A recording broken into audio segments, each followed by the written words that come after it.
So without further ado, I would now like to turn it over to our moderator, Carolyn McCray, Director of Financial Wellness with the Virginia Credit Union Financial Success Center here at VCU. Take it away, Carolyn.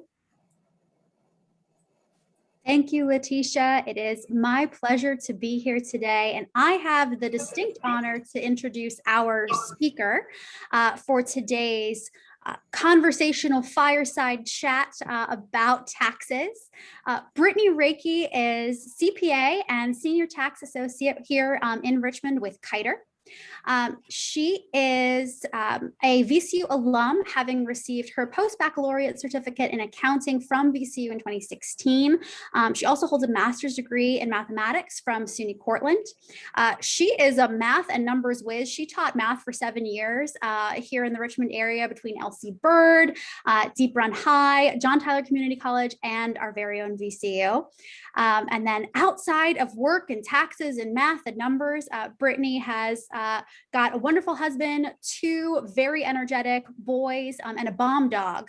And when we say bomb dog, we mean he is a cool dog, but also he is a bomb sniffing dog because her husband is a police officer. So they've got the whole household stacked over there for sure. And then outside of that, they love to go hiking, do some mountain biking with the kids on the weekends, and just getting outside and enjoying the Richmond area. So Brittany, thank you so much for being here today. It's such a pleasure to see you. Absolutely. Thank you for having me. So we have had a really interesting year. 16 months or so, and there have been a lot of changes with people's income, how they're earning. There have been a lot of changes with how taxes are being processed, even with the dates that they're being filed. And so we appreciate you taking the time to be here and kind of clarify for us a little bit of what in the heck is happening and how could we maybe be better prepared for next year. We got some really great questions in from the folks who registered for today, and then encourage everybody to submit questions through that Q&A portal. We'll be monitoring that as well. But Brittany, could you maybe just kind of take us in a little bit with what we might expect or what we should maybe be doing when we're thinking about getting ready for tax season next year? We've just finished it this year, and I think all of us felt like we were banging our head against the wall a little bit. Yes, absolutely. Tax deadline was actually just this Monday, so I'm coming out of a 4.5 month fog. So it's nice to be able to just sit and talk for a few minutes instead of crunching numbers 24/7. I would say the main takeaway for taxes is organize yourself. If you can keep your papers and documents organized throughout the entire year, it will make the beginning of the year, normally April 15th as the deadline, go much smoother for you. So some areas that you kind of want to pay attention to. Are you employed? Meaning, do you have an employer? Are you a W-2? I would say, a few years ago, I would say most everyone filing returns, it's a lot of W-2. However, with the change in environment and the gig economy now, we have a lot more contractors working. And in that scenario, you would get a 1099 miscellaneous form or a non-employee compensation form. So the big difference between those two, whether you're an employee and receive a W-2 or you're doing contractor work, is when you receive a W-2, your employer is having withholding on your earnings, meaning throughout the year, every 2 weeks or monthly, however you get paid, you're paying in taxes to the federal government and to Virginia.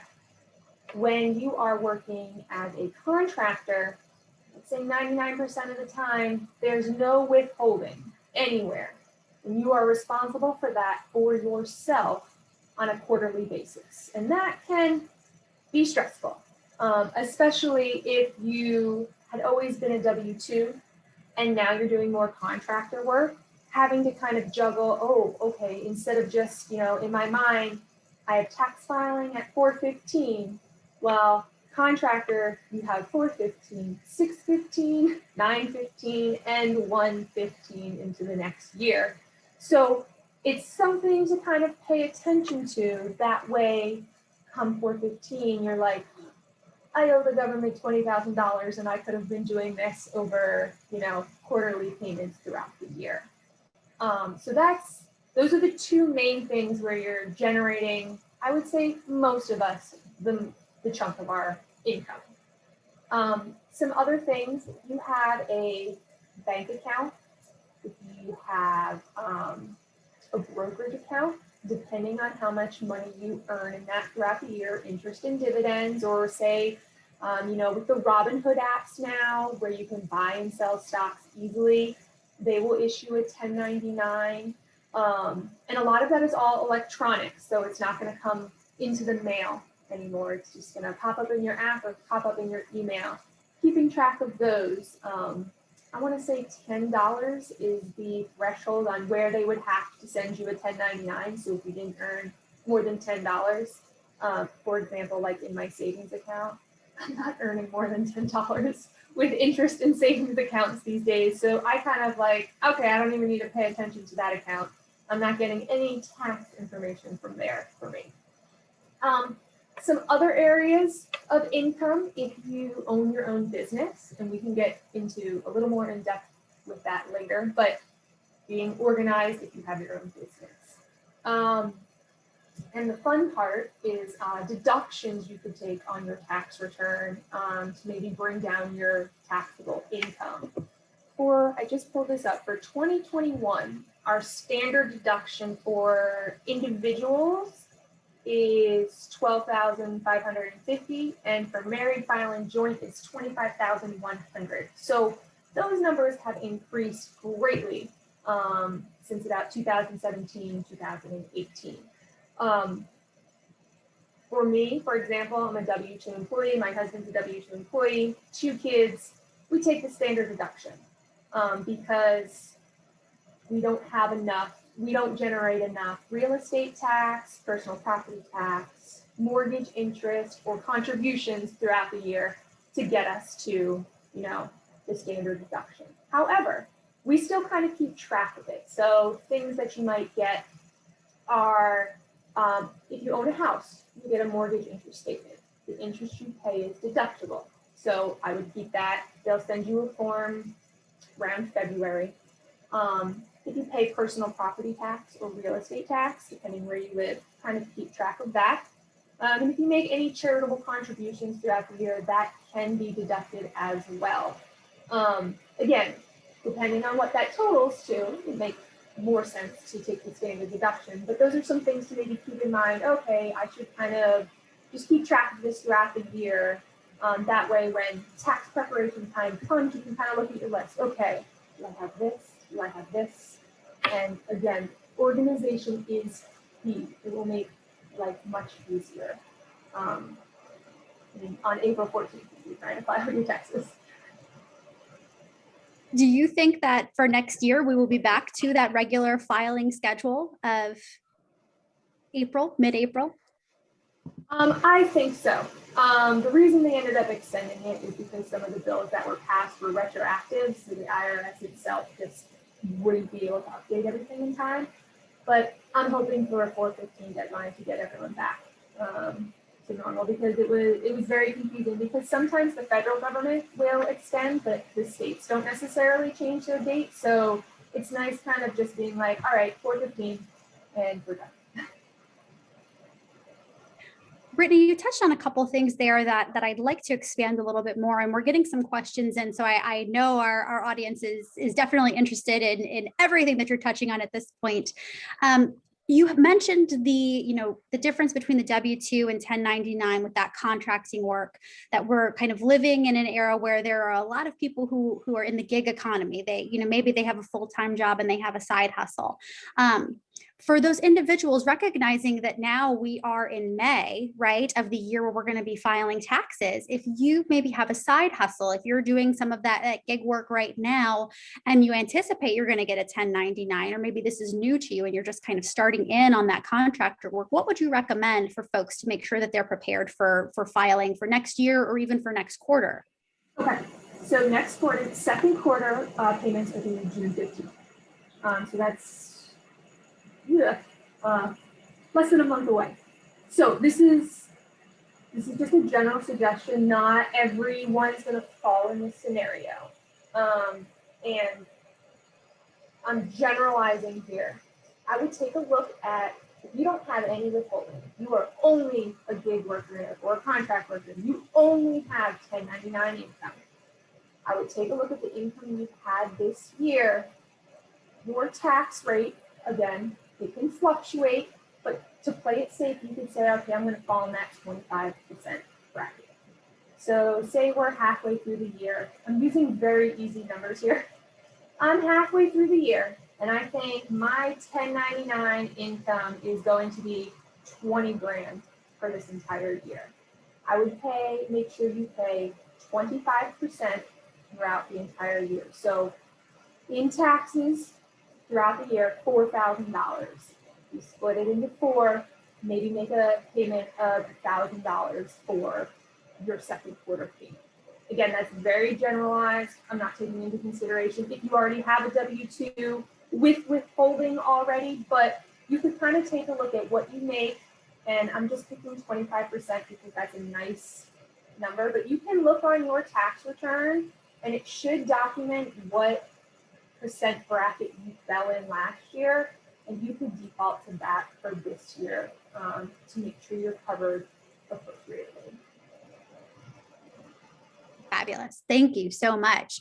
So we're getting a couple questions in that I think are related to a topic we're going to get into a little bit more, but it is related to the gig economy. It is related to 1099s. There are a couple folks who are thinking about getting into contract work or are asking some questions about that they are, thinking about starting a business this year. So they might be transitioning from W-2 to contract or business owner. Is there anything that you would recommend that those folks who haven't quite made the leap yet, anything that they should do to prepare for that transition? Yes, and very general. If you're planning on kind of starting your own business, you're going to have to pay self-employment tax. So you're going to have to keep an eye out for that. You also get a deduction for it. So in the end, you end up only paying half, because if you think about it, for if you're a W-2, like you pay half of your employment taxes and your employer pays half. Well, you are self-employed, you technically pay all of it, and then you can get a deduction on your tax return at the end. If you're thinking of starting a business, I would look into maybe setting up, not necessarily like an entity. I mean, you could, and you could still report it on your 1040 as a single member entity in your Schedule C area. I would reach out potentially to a tax professional if you think you're gonna start your own business, even if it's just some consulting, like, hey, can we chat, or could you do a little research for me? I'm looking, 5 hours, and pay someone to be like, okay, this is the best scenario. If this is what you're planning on doing, maybe you should set up this type of entity just to make sure you're covered. And I think if I was doing that, even though I'm a tax professional, I think I still would reach out and be like, hey, can someone who focuses really in this area, can we sit down and talk and just kind of consult about this to make sure I'm making the most beneficial decision for me? Thank you. It's so important to really kind of think about what are all of the steps that you need to take before you really transition in some of those big life decisions. So I appreciate you taking the time to kind of walk us through that. We've got a lot of questions about how in the heck do I pay the least amount in taxes, right? Like that at the end of the day, like that's what we all want to do, right? Is pay the least amount that we possibly can while still doing our civic duty. Right. And I may be projecting a little bit there, but we had some questions about, how do I minimize that? I know you had mentioned some, credits and deductions and things along those lines, but are there any kind of like sweeping recommendations that you would make to our audience here today? One is the deductions. And right now the standard deduction is very high, which makes it much easier. So we know going into it, if you're married filing joint, you can knock off 25%. I think where some people not necessarily slip up, but just don't realize it, is say they are a W-2. When you are employed, you fill out a W-4 and say, this is how much tax I want withheld from my paycheck each time. And it is a confusing form, even for myself. Like, I have to read the directions. I would make sure you are having the correct amount withheld from your paycheck, and your employer is not technically allowed to help you with this. So that's the tricky part, because if you can get that number kind of correct throughout the year, you have less surprises come April 15th. When I do my taxes, I try to get it as close to zero as possible. I don't want a huge refund, that's just me personally, and I definitely don't want a surprise. And I've had it before. What?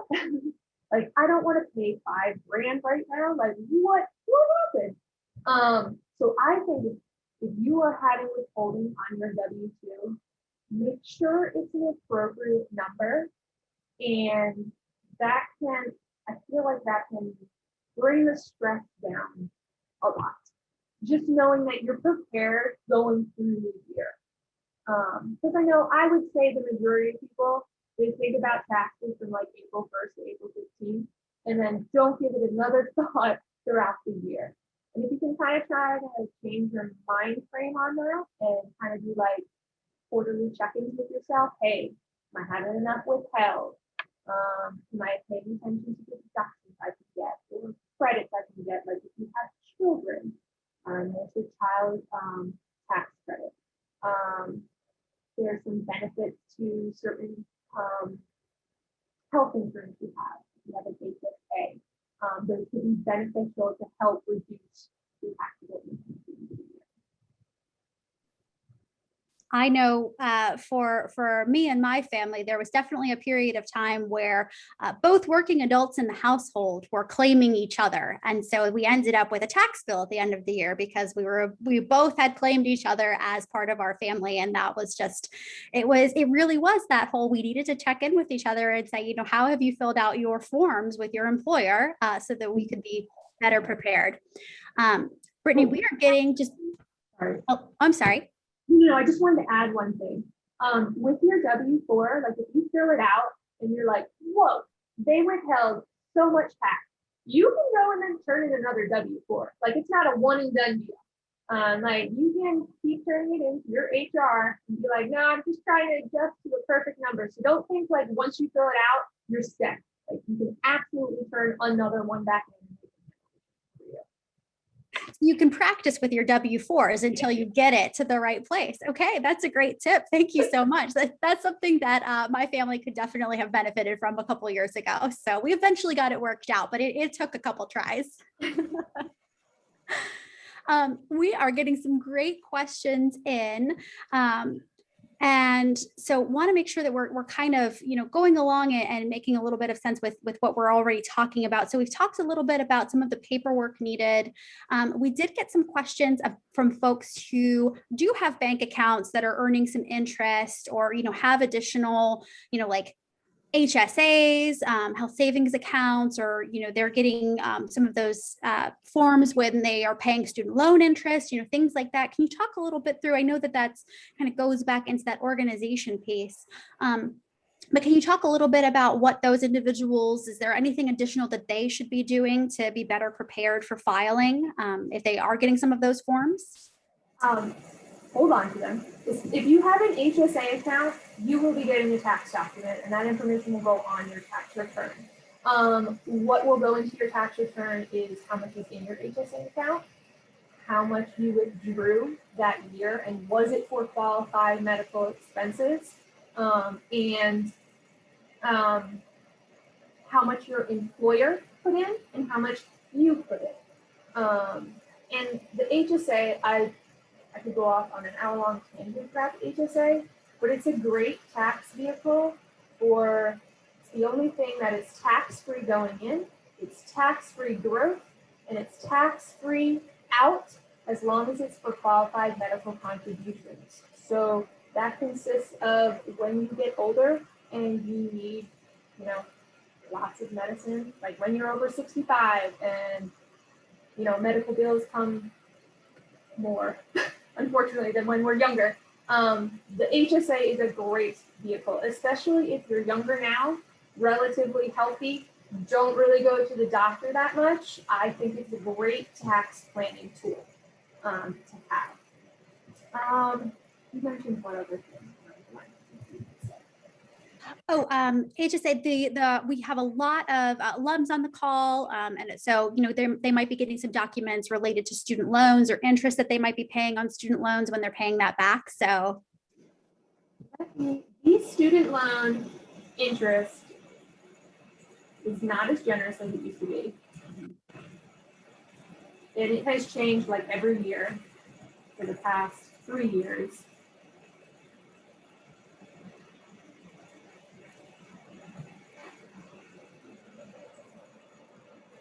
Depending on how much you make, your student loan interest is not deductible anymore.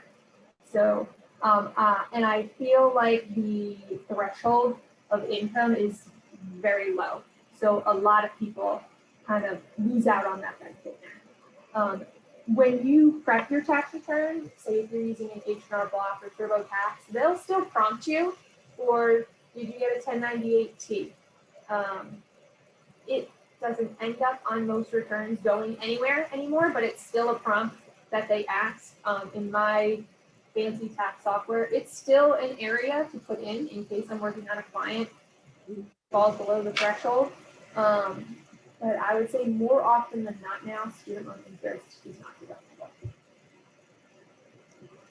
So that's, you know, that's hard, right? It's hard when taxes change. And I think that's why it's so complicated for us, you know, individuals who aren't out there working, you know, in tax prep and in tax services or education related to that, of trying to keep up with all of the changes that are happening. I'm sure for you, it's also really complicated to try to keep up with how everything has changed when you're responsible for filing taxes for hundreds and hundreds of people and businesses each year. Yeah, and I can empathize, because if I'm a tax professional and the amount of training and classes like the tax law change that we have to try to stay on top of, and how overwhelmed I am, well, for the average person, that has to be extremely overwhelming, because a lot of the changes are extremely complex. When, you know, my company is 150 people and we all come together to try to digest a new tax law and interpret it. And, you know, Richmond is a great community. I know that my company talks with other tax companies throughout the city, throughout the county, to be like, hey, are we all interpreting this correctly? Are we all going to approach it the same way? So I completely understand frustration around taxes, especially in the past 4 years where the tax law has changed every week. So it sounds like Richmond has got a wealth of resources for individuals, businesses, and for tax professionals such as yourself. We did get a question in about, for someone who is, you know, maybe preparing to file their taxes on their own for their first time, are there any educational materials or anywhere that you would point them to kind of get a little bit more information and get better prepared for that process? Yeah, honestly, if you go to irs.gov, they have lots of information, and they have different scenarios. They'll be like, Mary did this and Mary did that. This is what Mary's going to do. They did lots of examples to try to help you navigate what you're working through. Awesome. Thank you. And we'll go over a few more resources that are Richmond specific after, for those of you who are kind of wondering where in the heck can I get some, you know, help specific for me. We will have some of those resources for you at the end here too. Brittany, there's also some questions coming in. You know, you've mentioned a couple with, you know, like family size. You've mentioned some things around, you know, income limits. Is there anything for those of us who maybe are going to be starting a business or maybe are finishing up school and aren't really earning a lot right now? Is there a threshold at which, you know, below a certain income level, you don't have to really worry about taxes? You know, what does that kind of look like for those who are maybe finishing up or maybe just graduated and don't really have income to report as of yet? Okay, I'm going to throw out a scenario. Yeah. Mary made $10,000 last year, W-2, and had tax withheld. So her taxable income, let's go with 10,000, or your adjusted gross income is 10,000. Well, for a single person filing, your deduction is 12 something now. So you end up with a loss. I would file in that scenario to get your federal taxes and state taxes back. If you didn't have any tax withheld and you are below that standard deduction, and you're just simply, maybe a W-2. Sometimes people don't have withholdings on W-2s in maybe bad planning scenarios. But I would check, hey, am I below the standard deduction? Do I have taxes withheld already? This gets layered if you have other income such as interest and dividends and capital gains. In that scenario, I would err on the side of caution and file, just so it's out there that, yeah, I reported this income because it's unearned income, meaning that it just sits in an account and makes money for you. You're not like driving there to make the money. So I'm not sure if I actually answered the question. I think it's just kind of being more aware of all the moving pieces. And I think, as you might have caught on, there's never a clear-cut answer, unfortunately, to taxes. Sure. There's no one size fits all model. And I think that goes back to why it's complicated and why we have so many people who are joining us for this conversation today, right? Because we all have questions. I mean, you're a tax professional and it changes every year and you have to get retrained. I have been in financial education and I have somebody do my taxes because I just can't, right? It's hard, it's complicated. You talked a little bit there about the changes and, kind of keeping on top of things and maybe, filing just in case. And so it sounds like maybe there's a way to, you just file even if you're not necessarily sure. And that's maybe the best course of action. What would happen if someone didn't file and should have? You get a notice saying, hey, for some reason you don't have your tax return. Where is it? So I'm guessing, I have not been in H&R Block or TurboTax in a while. My guess is if you input your stuff and you do not need to file, it will say, don't file. Would be my guess, is that they are up and up on their program to be like, hey, you don't really need to file. Again, I'd pay attention if you think maybe you don't need to file and you have withholding.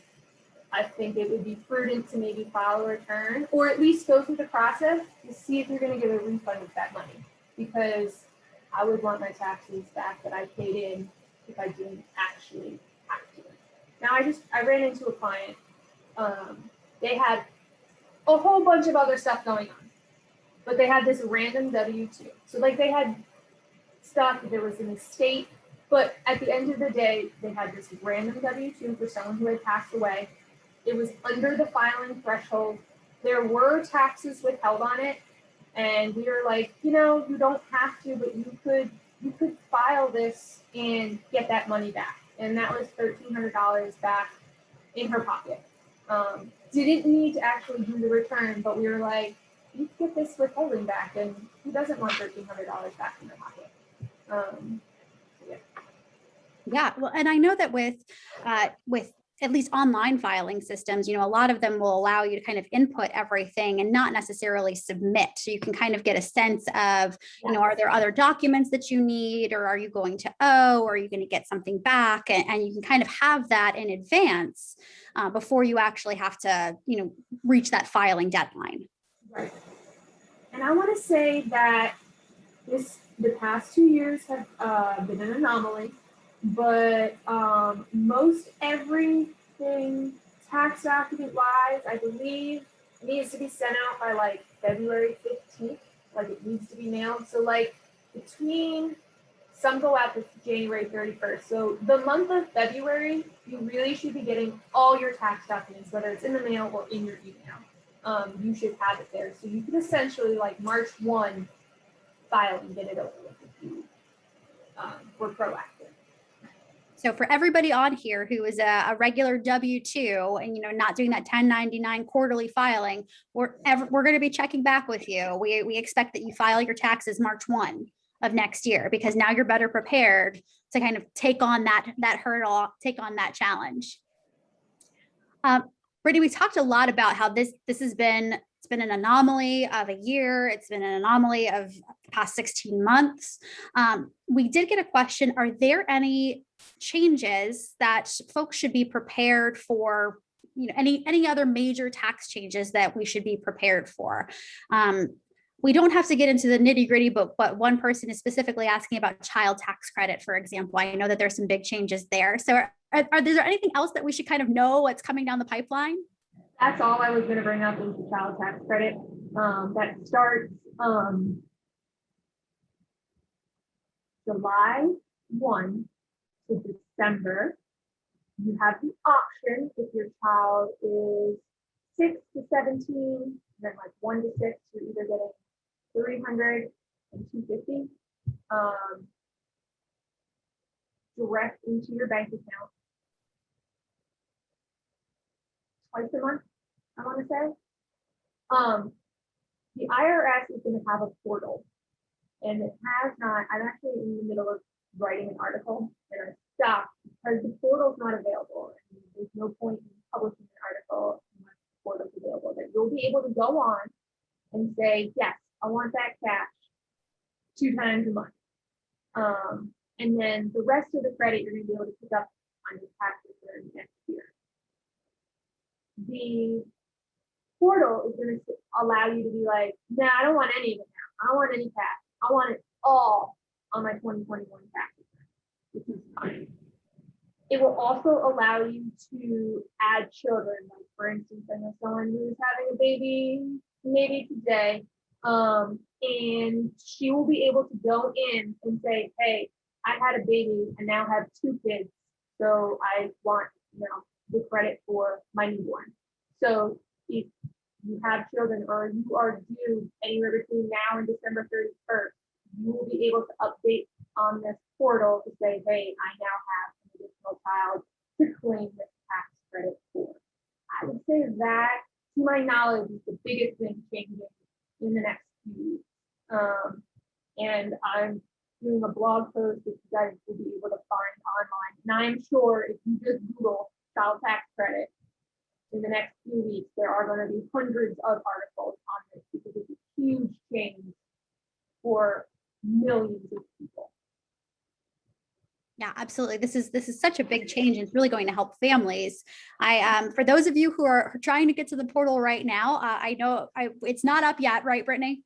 Nope, unless like in the past 3 hours. Like, it's not there yet. My guess is the IRS is so far behind. I'm guessing it's going to be closer to the end of June before they have it up and running, at least available to the public.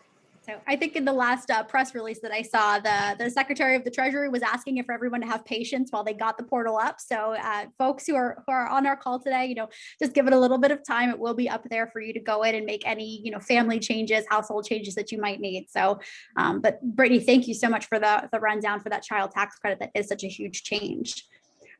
We are getting a couple more questions about some of those more nitty-gritty items. So things like personal property tax or real estate taxes or, capital gains tax. What the heck is the capital gains tax? Those types of things.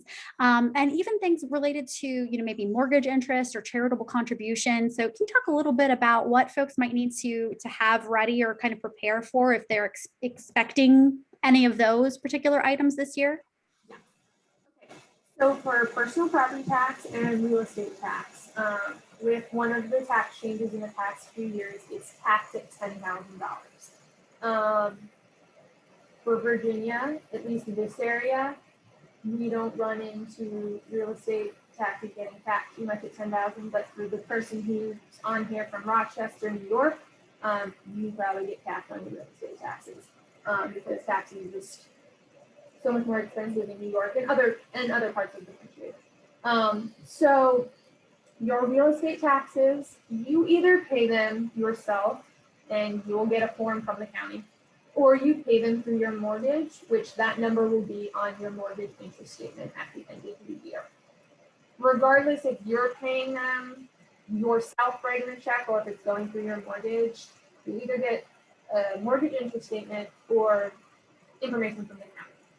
And with the personal property tax too as well, you will get I think it's twice a year, you get a thing. Mine says Rango County. And I kind of just put it to the side in case for some reason I'm going to go over the standard deduction. Again, a lot of people do not go over the standard deduction these days. However, I think it's wise to hold on to the documents until you know, hey, I filed and I don't actually need these, so save them if you want, shred them. Charitable contributions. If there is anyone out there who did not file by Monday, maybe you extended your return. If you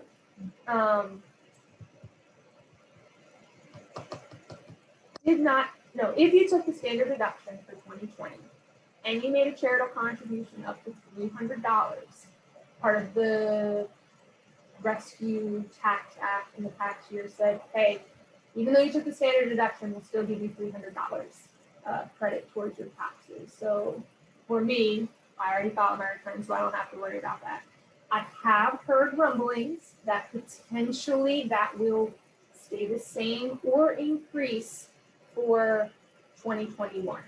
So for all of us who do take the standard deduction, who don't normally get to benefit if we make a contribution to charity, it wouldn't hurt to keep track of any cash contributions you make this year, because you still might actually be able to use them to your benefit. Again, I've just heard rumblings. I haven't read anything for certain, but it wouldn't hurt to kind of just keep track of your cash contributions for 2021 if you make any donations. Anyway. No, that's so helpful. And the VCU community and our alumni community, are so generous. And even for the folks who are taking standard deductions who support, local nonprofits or give back to VCU, for example, those are places where they might be able to continue to deduct some of those charitable contributions that they're making, right? Because whether it's VCU or a local nonprofit, like those, or a national nonprofit, those all certainly count. So I think that's really helpful to kind of keep in mind for preparing for maybe next year. Brittany, we did get another question related to the child tax credit, just to double back. We've got so many different no, questions. You're fine. I pulled up just to make sure, hey. Perfect.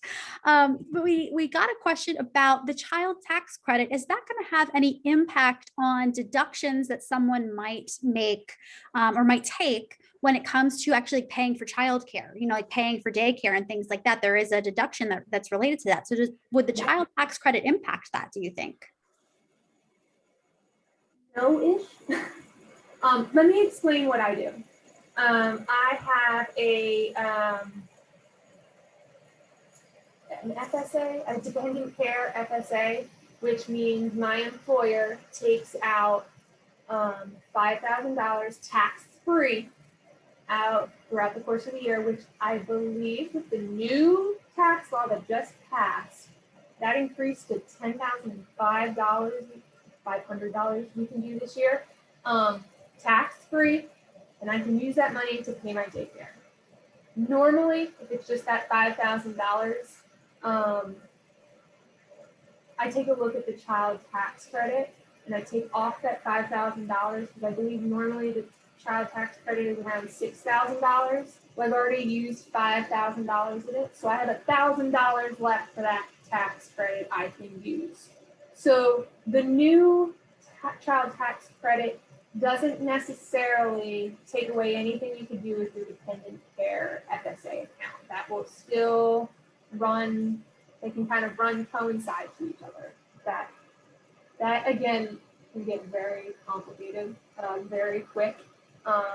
But again, I would pay attention around end of June, for when that portal goes up, Mhm. A lot of good articles out there. Just make sure you're looking at like reputable sources like Forbes, something like that. Usually websites that end in edu or something.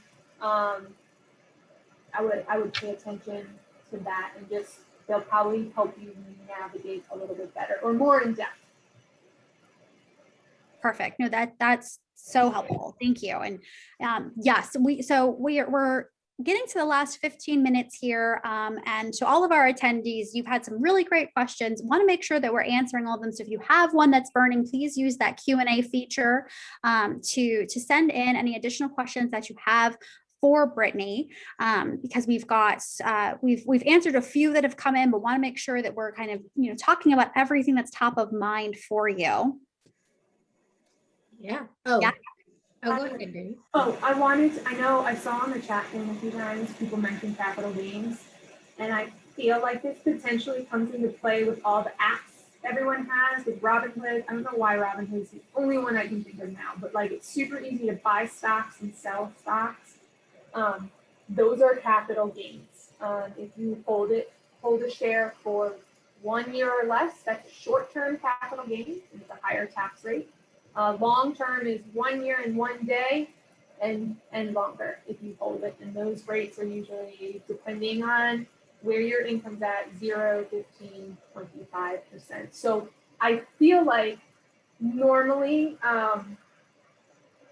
people just graduating maybe normally wouldn't have ever had to worry about capital gains. But with technology these days, and it's so easy, and especially with cryptocurrency these days, it's so easy to buy something, sell something. I feel like that's triggering a lot of capital gain. Not necessarily issues, but you'll get a 1099 from Robinhood or wherever to say, hey, you need to report this because that's unearned income. Yeah, Brittany, maybe you could clarify a little bit with that, because I think a lot of us are new to this, this whole crypto, and yes, Robinhood is one of the big apps, right? Where you can kind of, buy a couple shares of something. Mm-hmm. For some of us who are maybe new to doing that, would they expect to pay capital gains, when they have bought it or when they sell it? When they sell. Okay, great. It'll be like, I bought it for 200 and sold it for 1,000. You made $100 profit, but you got to pay taxes on that $800. Right. And I think that, that was a big question, or kind of some drawbacks that we were seeing with the whole, oh gosh, what meme stock was it? That was, GameStop. GameStop, that people were cashing out, right? And they were using it to, pay off student loans and things like that, which was amazing. But you're looking at that and going, well, you used your whole balance, everything that you made, to pay that off, but you are going to have to pay capital gains on that. And maybe they didn't know that ahead of time. Right. Yeah. So yes, you will. When you sell, you will have to. And I know now on our tax returns, it's a specific question you have to answer. Did you buy, sell, or trade crypto? So even if you just bought it and you just have it in your account, you have to answer yes or no, because they're going to start heavily tracking that. So I just answer honestly. Yeah, oh, absolutely, right? Because the IRS will know if you. Yeah, they'll find you. You want their money. Absolutely. So we're getting some good questions coming in about, thresholds for not having to declare certain income, like, doing a Craigslist sale or, something on eBay, perhaps, something along those lines. And we're getting quite a lot of questions. So maybe we'll take that one first. Craigslist.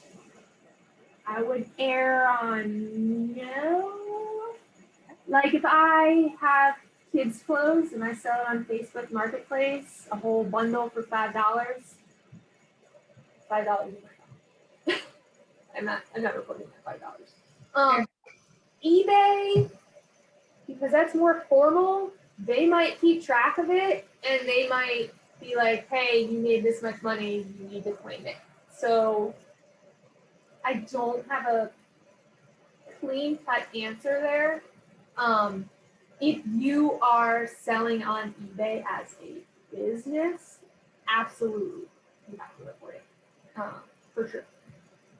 Right. And I saw something about the $10 minimum. I'm pretty sure $10 minimum is still, you don't have to report it. And they will not send you normally a 1099 if it's less than $10. Right. In the earnings for, Yeah. yeah, perfect.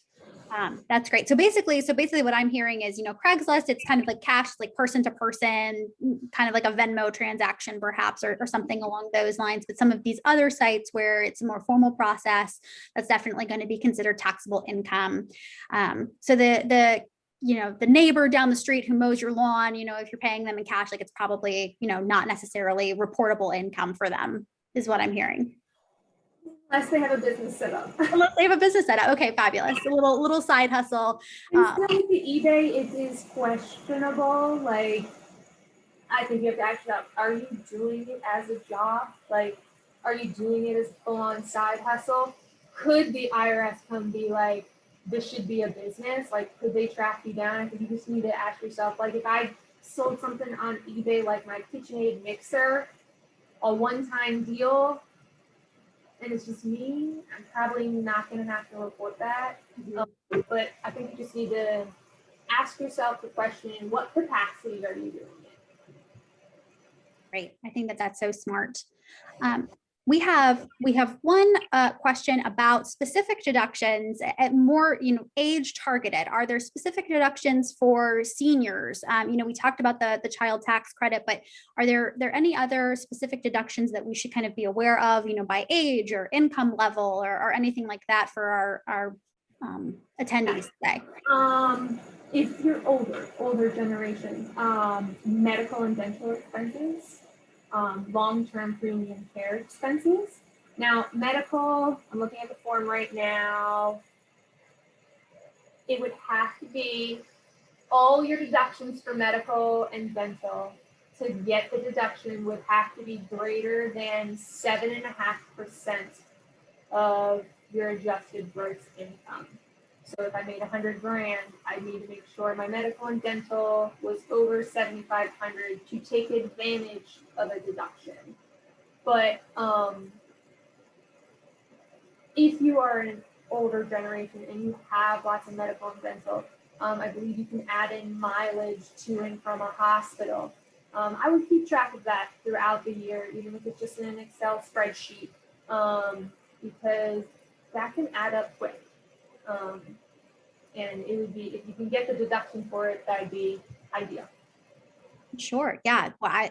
I mean, that's could be so helpful, I think, right, for someone who has got any kind of specific medical or dental needs.